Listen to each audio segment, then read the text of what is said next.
ಪವಾಡ ಬಸವೇಶ್ವರ ದೇವಸ್ಥಾನದಲ್ಲೇ ಭಾರಿ ಪ್ರಮಾಣದಲ್ಲಿ ಆಭರಣ ಕಳ್ಳತನ, ಹೆಚ್ಚು ಪ್ರಮಾಣದಲ್ಲಿ ಪೂಜಾ ಸಾಮಗ್ರಿಗಳನ್ನು ಕದ್ದ ಕಳ್ಳರು.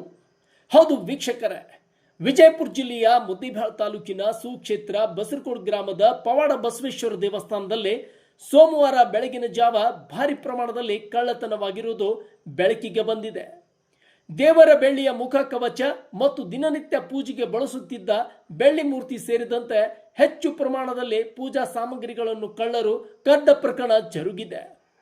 ಕಳ್ಳತನವಾದ ಬೆಳ್ಳಿಯ ಆಭರಣಗಳ ಅಧಿಕೃತ ಮೌಲ್ಯ ಮತ್ತು ನಿಖರ ಮಾಹಿತಿ ಇನ್ನೂ ತಿಳಿದು ಬಂದಿಲ್ಲ.